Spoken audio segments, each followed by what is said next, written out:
Alright, hey everyone. Today we're going to be playing against Levia. This is a matchup I have never tested at any point in my life. I don't even think I even have a sideboard guide for this, although maybe it's the same as...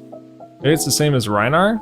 I have no idea. I really don't know what the move is in this deck. I don't think you can go full... It really depends on what the style of deck is. I think if it's like the full control version, I think they have ways to do recursion. I think they can just beat you, unfortunately.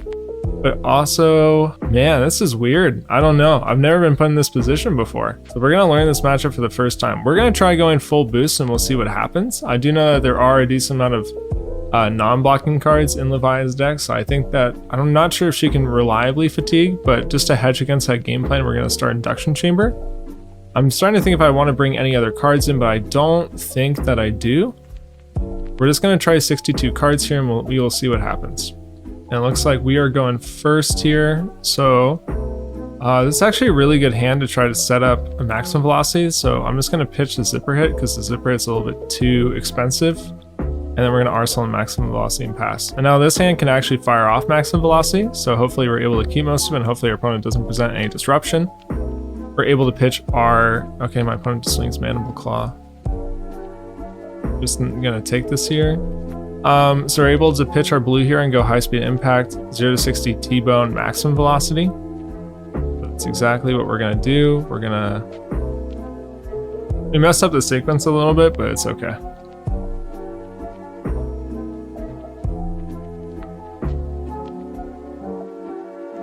Let's see what my opponent wants to do here. I'm interested why they didn't try to push more damage on their turn one. Especially considering that it doesn't seem like they're blocking here. It's pretty fascinating. So it looks like my opponent might be interested in trying to full race here. I don't think I want to break Goliath Gauntlet just yet, but it does seem like a pretty good time to do it. Oh man, that is pretty tough. I think if my opponent is pretty committed on not blocking with cards, I think we just go for it here.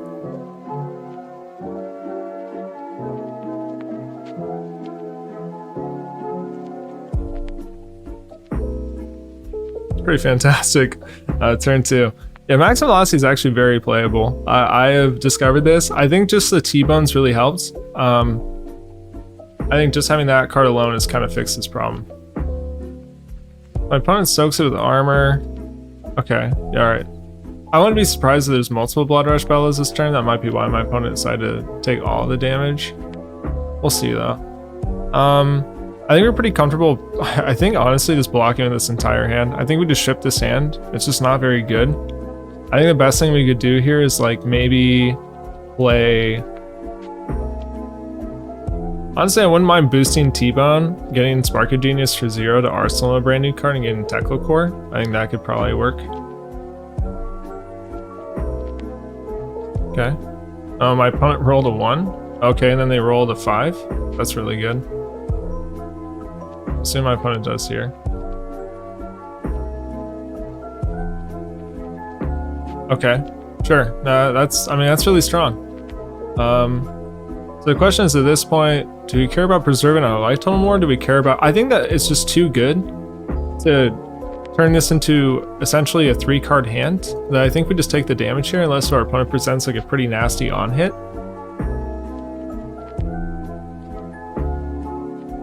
And my opponent's still probably able to claw here. Wow, swing big. That's massive. That's a huge turn. That was a 21 damage turn. I mean, it's really good. We presented the same thing. Wow.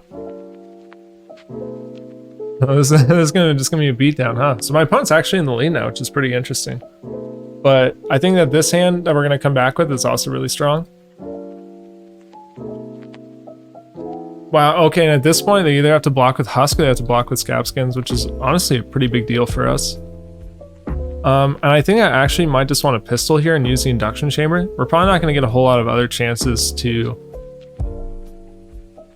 close the chain out with this, so we're going to give it a go again. And we're going to play our Spark of Genius for 0. Go get our Teklovossen, and we arsenal a Red Throttle. That's huge. Okay, so our next hand, oh, let's count up damage. This is 10. This is 14. This is 18.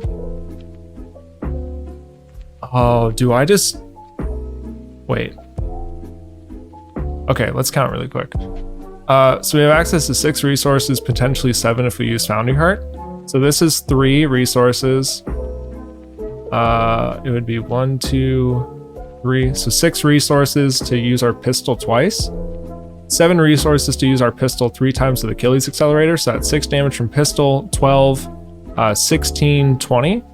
It's exactly 20 damage. We could also block with Crown of Providence and maybe find a new card. We could ship one of the blues and maybe find something better. But I think we're gonna take this. They're gonna come with some claws probably. There's a small input delay here. I'm clicking pass, but it's not seeming to work. Yeah, I think, oh, and I forgot that we have 2 resources off the Teklovossen. So actually, sorry, I miscounted this. So there's really no reason to have, wow. Okay. That's a lot of damage. But the problem is that Carrion Husk is gonna eat something. So I think Carrion Husk eats the throttle here. But I think we block with Crown.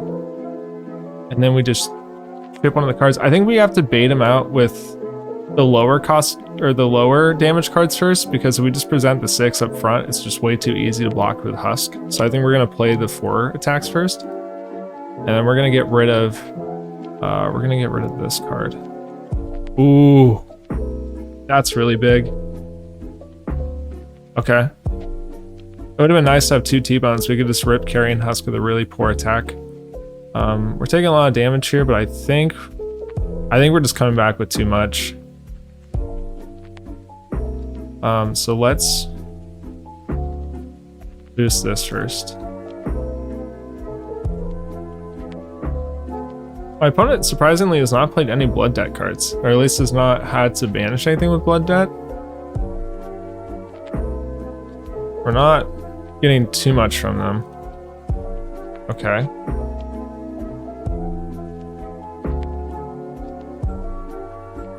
Just really trying to get that Husk. If anything, if my opponent tries to go too low, like, oh, ooh, we can get them really good here. I think we're just not going to play the throttle this turn.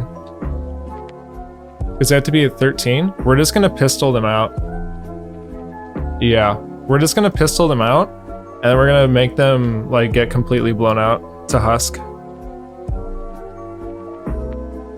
Oh, this is going to be wild. Okay, this is sick. Yep.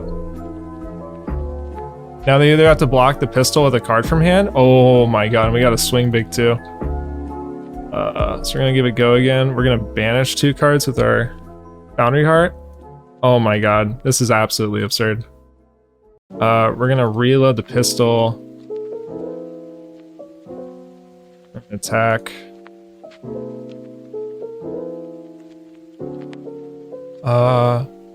Yeah, we're gonna break our accelerators and get another action point. Wow. We're gonna reload this and then we're gonna... This is huge. We just won the game off of this. Wow. Phenomenal. And my opponent has to take 2 damage off of Blood Debt. And we still have 2 resources here. I just don't think there's like any way my opponent can win at this point. Let's see what my opponent does. Oh my, this is brutal. Yeah, I think my opponent's just choosing not to play anything. I think we just banish off of Foundry Heart. We banish off Foundry Heart. And load here, and then we play this. Eats 2 cards. Unless my opponent's just saying no blocks to concede, which may be the case. That was a pretty impactful turn. Mistakes. What? I don't know what my opponent's saying.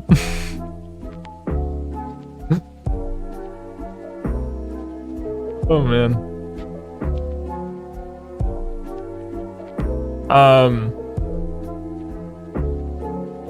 Okay, wow, that was crazy. Okay, so what happened? What happened in that game? Okay, so that was really back and forth. But did we ever really flex the blocking power of our cards? I think there was one hand where we shipped most of our cards, but we kept the T-Bone and the Spark of Genius so that we could, because what it was doing was if we blocked at them, like, yeah, it was on a Blood Rush turn. So we kind of want to preserve life total, but the issue is that I think we were still above 20 health. It was when our opponent did that big pivot and they said no blocks, I think for the most part on that turn. And they went from, I think, they blocked with armor, but they went from 40 to I think 24. So they took 16 damage and then they returned with I think 21 or something like that. I think we ended up taking 21, so it was a lot more because they got lucky and they got 2 action points off Scab Skins and they got to play Savage Feast, I think, into Swing Big. But the thing was that this blocked for 6, but it was a 2-card hand. But the main difference was that if we played out the T-Bone and we took the 6 damage, if we play the T-Bone and play the Spark of Genius, we basically break the hand because then we turn it into 4 cards essentially, because we play 2 cards, but then the Spark of Genius turns into a Teklovossen and turns into an Arsenal card, which happened to be the Red Throttle, which we never ended up playing, but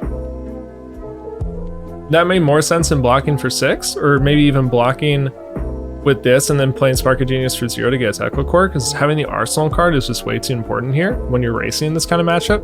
And then we just absolutely blew out our opponent by leading with the smaller damage first, because remember, if we came in with Throttle when our opponent's at 20, that's the best chance that they have to get full carry and Husk value, because the Husk blocks for 6 and the Throttle attacks for 6. Like, when you're that low and you're trying to pivot into that like final turn to kill me, this is like the best block you could ask for, an exact number to your armor piece. But when we came in with these really low damage attacks, so like we came in for the 4 attacks, we came in with the 3 on T-Bone, my opponent was trying to block so that they were able to still get Husk value, because obviously blocking 6 on a 3 attack feels really bad. So my opponent was committing really hard to blocking with cards from hand to keep Husk alive so that we would present them with a better target for Husk. So we just got to absolutely blow them out by getting 3 pistol shots in, and then eventually they had to block pistol with Husk on the last one, and we just absolutely ended the game on the spot with that. There's pretty much no way for our opponent to come back after that, because then we get our full hand again, as well as the Teklovossen still on the table, and then we have Throttle and Arsenal still, and now like that's going to come in for so much more damage. So I would be interested to try a more like controlling Levia matchup. This was just a pure race, and I think we just output a lot more damage in her just because, you know, I think we're just a little bit more competitive than Levia. Although that Blood Rush Bellatorm is crazy. That Blood Rush Bellatorm is pretty insane, so I want to write that off. But yeah, thanks for watching. Hopefully this was helpful. This is the first time I've tested this matchup, so I still have so much more to learn. But yeah, thank you for watching.